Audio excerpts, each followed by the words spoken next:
Alright, to the second half of the 1755 early turn video. Hopefully we'll get this down to one or maybe two videos a year, but early on I like to, explore the game a little bit more aloud. So, the French have a half point in the bank. I don't think they really need, or perhaps desire so much, to do more raiding. That rounds up. Let's say they did a pretty massive attempt there and they got a half point. Let's say they throw more in. If they only get a half point again, they're at even. They'd have to get a full point, so they'd have to make another heavy raid, and they're not in position. Before they were close. Now, well, from here, 1, 2, 3, 4, they could make it to the mountains, so it's not that terrible. We'll see what happens. If they got more engines, maybe. But if they've got extra points, like to move this guy, maybe. Because these irregulars are kind of interesting with their high movement rate. 1, 2, 3, 4, 5. That won't quite make it, will it? There's water there. 1, 2, 3, 4, 5, 6 now. Yeah, so that's gonna, of course, you could slip in this way on a second turn and not have to worry about the mountains. So there's still possibilities there with a couple 1-point cards or something. But now he's looking at other opportunities because that one guy isn't going to create more than a half point. And that's going to take at least 2 cards to make a raid. So, let's see what we do. Well, what I want to do is I want to cut off the English ability to react, actually. I've got this kind of crappy guy here. So I played a 1-point card. Yeah, I could get some militia with him, but 1, 2, 3, 4, 5. I don't know if I can infiltrate that. I could go here to the Mohawk and cut off those Mohawks. They're not really my concern, though. My concern has more to do with these forts. So I'm going to just slip up there to that stockade. And now, stockades are tougher. There's no question. I'm going to chart over here. Grab. But let's try this. And I got to be careful. I don't have a lot of table space here. Okay, so my die roll is at even. I get a 4. I take 2 hits. Okay, so these Indians are now gone, and they failed to burn the stockade. Not exactly the effect I wanted. But it seemed a reasonable choice. I can't really lay siege to this easily. I can't even guarantee that I can win a fight because all I've got is this detachment here. This is actually a larger force. Alright, on to the English. I played a big 3 card which has an anchor on it, which means I can use it for naval movements but not the amphibious assaults, and moved Abercrombie up with those regulars. I want to push forward. One of the things I want to do is build myself a stockade here so that I've got an unlimited chain, and then I can threaten the fort at Niagara. Right? No, that's not Niagara. Niagara's up here. Okay. Well, what is this? Cataraqui. Well, there you go. That risk now is apparent to the French. So they play a 2-point card, and that's a nice card. It would have given them a couple more Indians. Well, half a die roll of Indians. But they march down here. 1, 2, 3, 4, as far as they can get with their regular troops. They're leaving this here to help defend this garrison against a possible incursion by those formed troops. But they can still march up here, and so I don't know how big a deal that is.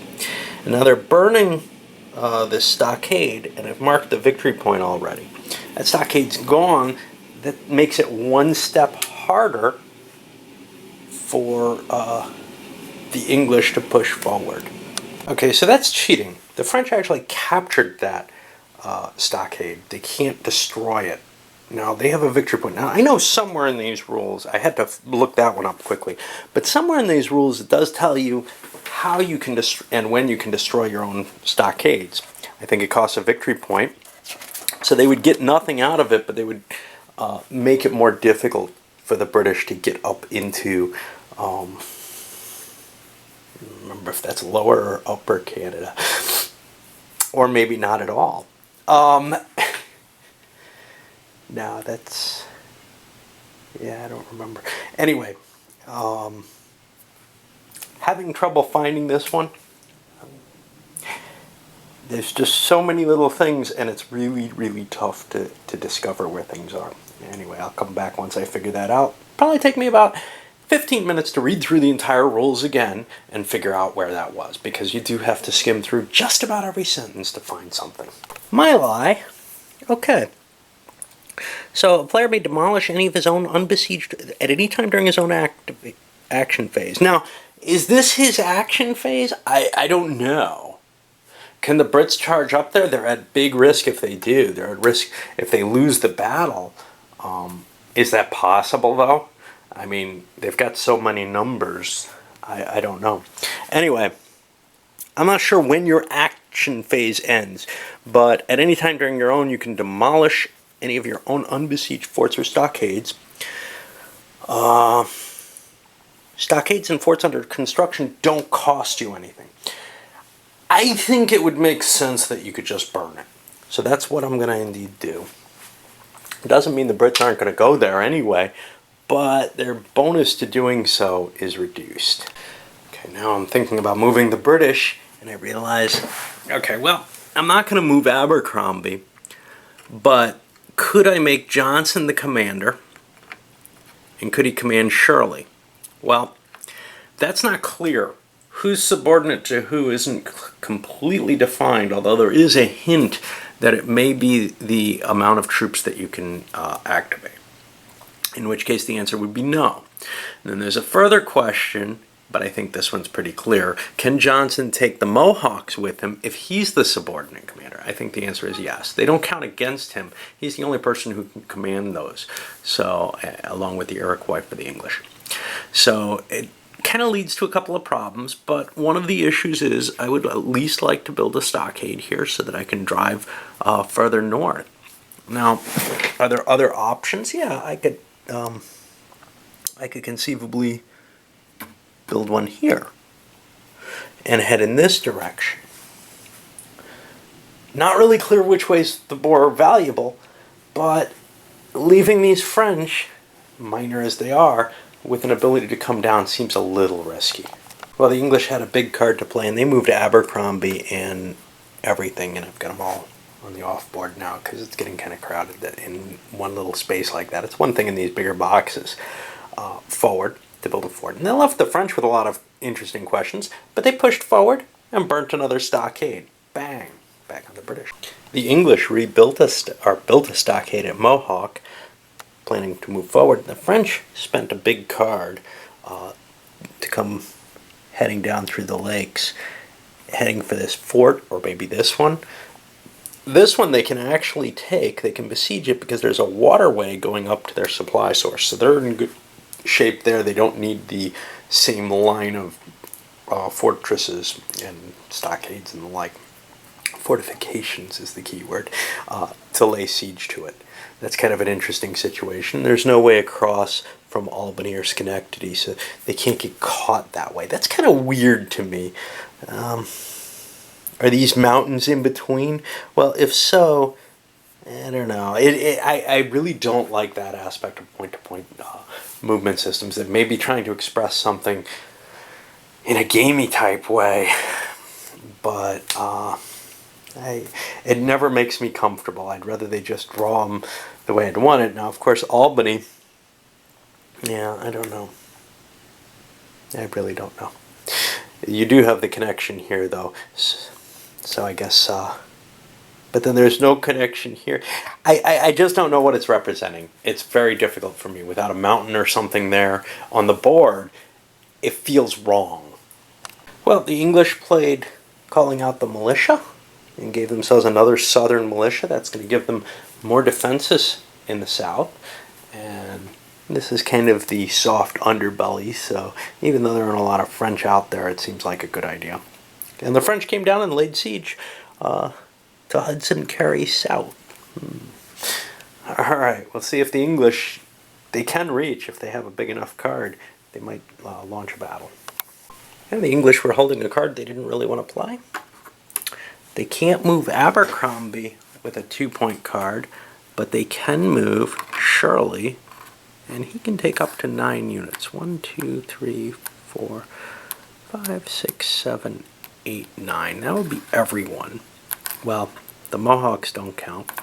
I'm going to leave 1 unit here with Abercrombie. That should be sufficient to handle the French up there.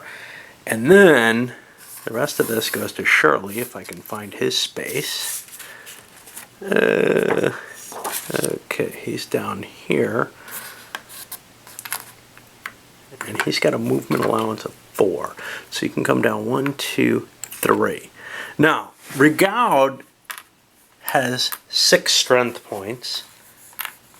They have 6, 7, 8, 9, 10, significantly more. Rigaud is going to try to withdraw. He's got a tactics, though, of 0, so he just needs a natural 4 or higher to get out of there. Otherwise, they're going to fight this battle. He's out and can pull back to his supply zone, and the English have ended that siege. Because this is the early season, nobody's terribly worried about having to get back into supply quite yet. In the late season, you don't want to be down at 1 card, unless you know you can get your troops back or they can be happy. All right, so I guess we're back on the French. The French only had a 1-point card. They threw some Indians up here into the Magnolia Hills, planning on maybe doing some more raiding. The English, planning for the future, played a British colonial politics. This allowed them to shift this up to enthusiastic. I don't know what it's going to do, but it seems like a good plan for the future type activity. They could have done other things like build lots and lots of stockades to kind of try to block this. Hard to tell what's of value, but this is what they wanted to do. Now we're going to go to the late turn here, and I guess the French still stay as first player. I haven't found anything yet that says they stop. I don't know why they stop. Maybe that's just a scenario thing. But maybe there's a card that does it. This card is gone from the game. I'm assuming, yeah, you can play one of these each season. So, there's a potential for ramping up the troops fairly quickly. Both players could have held a card. And in fact, maybe not so much with this one, but the French kind of liked this card. But it's only a 1-point card. It allows them to kind of stymie an English attack into a French fort on the lakes. But the problem is it counts against your next turn's hand. And if you hold a card, you can't hold a card next turn. So you can't just keep a card in the hole all the game. But it also cuts one of your cards off. And that doesn't seem terribly valuable here. So anyway, this is where we are. I'm going to load this one up, and it looks like we're going to have a C game, or a C video here as well. This is B, to cover at least the later half of 1755.